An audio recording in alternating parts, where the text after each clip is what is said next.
Alright, this is my horn teaching video, and here's my very willing and consenting student, Elliot.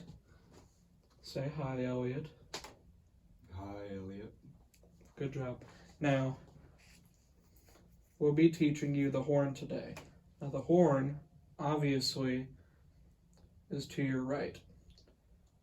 Now, can you tell me if it's facing the right way or not?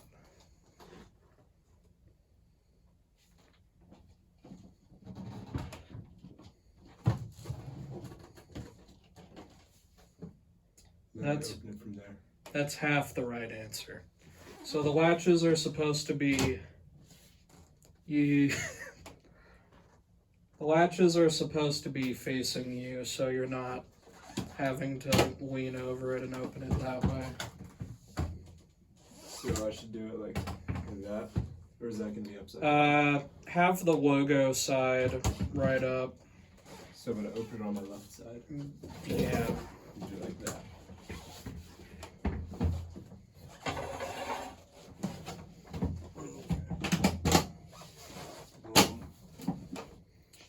And now you got your horn. Mm-hmm.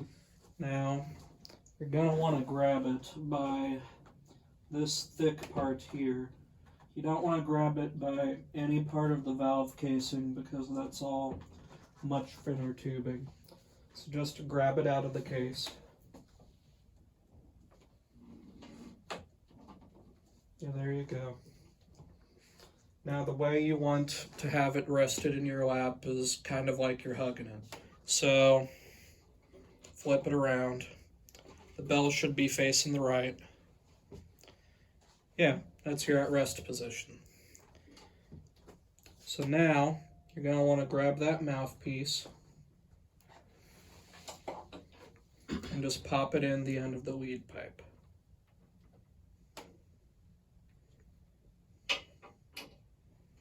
And give it a quarter turn to make sure it's secure. All right, so you have taken the horn out of the case and assembled it.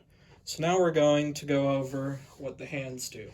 We'll start with the left hand because that's the easiest to understand. So start with the thumb. You see that top valve on the back? Your thumb is going to be resting on that. That's the thumb trigger. Your main fingers are just going to go 1, 2, 3 over the rotors. And your pinky will either go above or underneath the ring. Underneath the ring works for you. It just depends on hand size. So that's your left hand position. Now the right hand is going to go in the bell, and it's kind of hard to explain. So, like that? You know how Queen Elizabeth would ride around in parades and wave at people like, yeah, make that hand. That's a really good analogy. Yeah, and you want the top part of your hand, not the palm, resting. So it's gonna be like, yeah, flip your hand. There you go. Oh, like that? Yeah. Like, not like that. It should be. Yeah, that way. And you don't want it too deep in there because then you're going to be stopping it up. But it looks like you've got a pretty good right hand position. So, you got your hands figured out. Now let's make a sound on this thing. So, I already told you to put the mouthpiece in. I already want you to take it out. Cool. Can you make it more focused, like? Yeah, good. So, you want to put it almost dead center in your lips and just buzz through it. Great. That's awesome. There you go. Yeah. So, I want you to put the mouthpiece back in the horn and do the same thing with your left and right hand in the proper positions.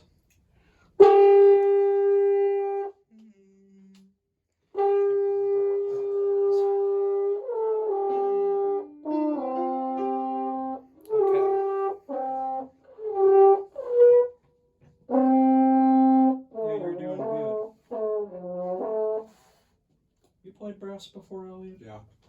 Yeah, I should have asked that. So, your top note was, I'm flipping way too far.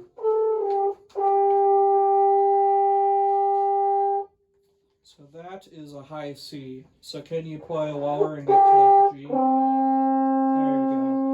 So that is going to be the note where you can stop now.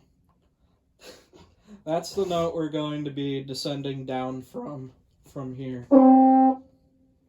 So here we have our fingering for the next note, F. First finger, yep. Yeah, perfect. And just ignore the notes in parentheses for now. Depending on how long this takes, we'll get to that. Okay. Alright, you got your second note. Now, you have your third note, E.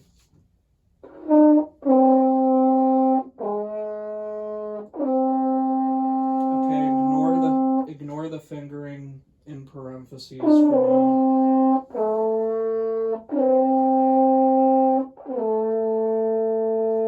There you go. So can you walk down G, F, E for me?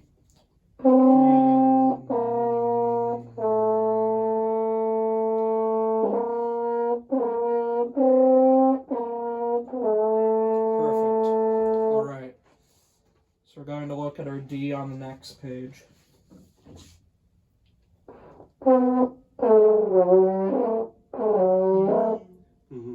Yeah.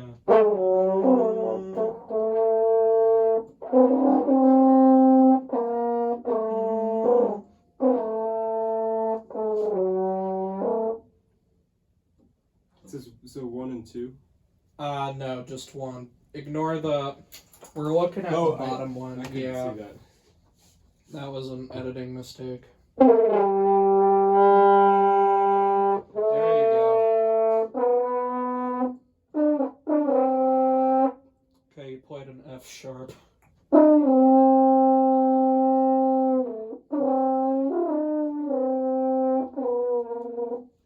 Yeah. Alright. And your last note, the bottom note, C.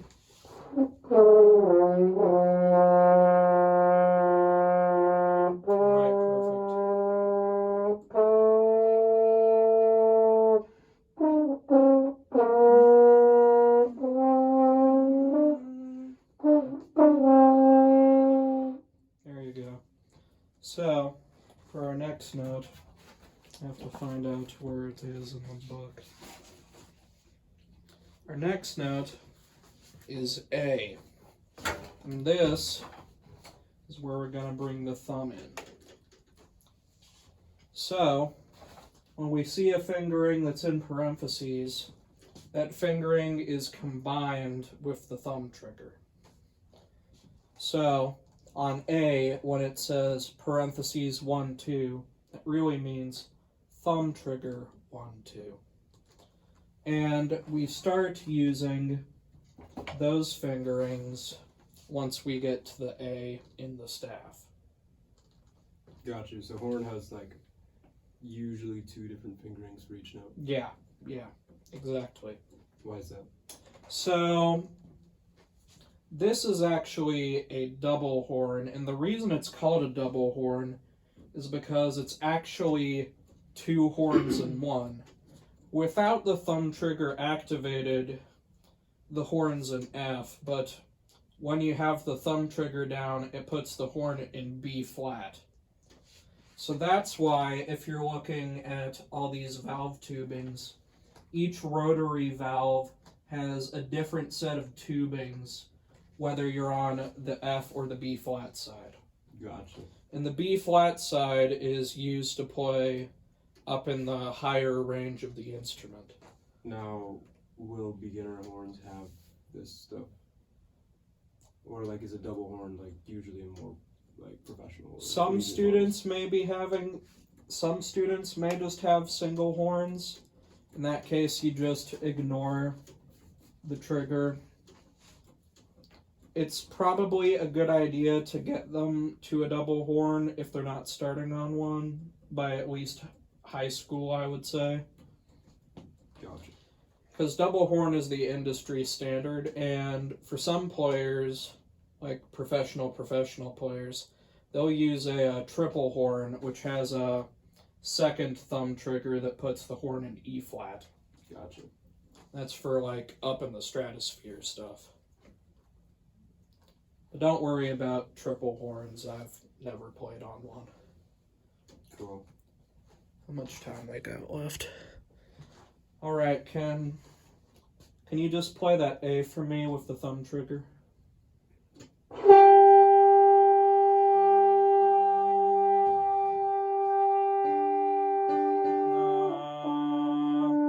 There you go. So, our next...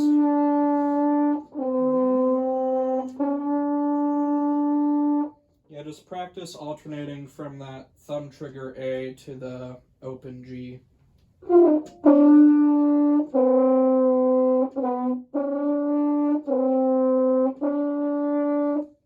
Yeah, that's really good, Elliot. So, our next note.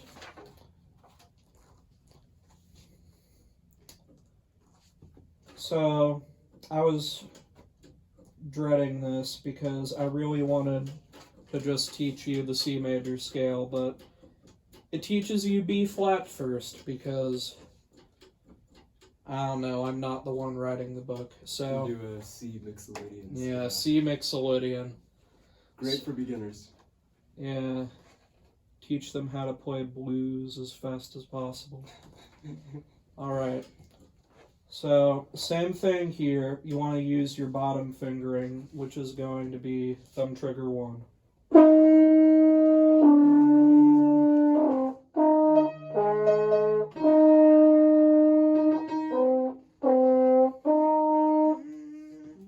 Was that right? Or was that? Yeah, there you go. That was just a little short. And next.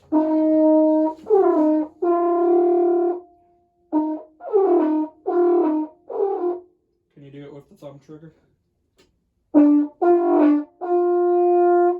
Yeah, that's easier. Yeah.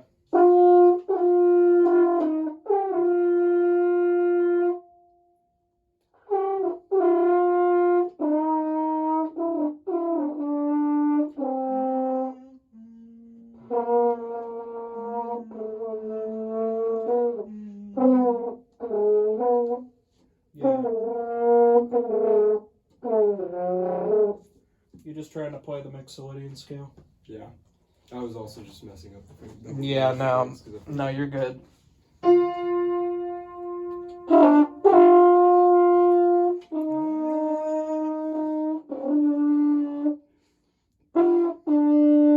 open, no thumb trigger. 1. Open. 1. Open.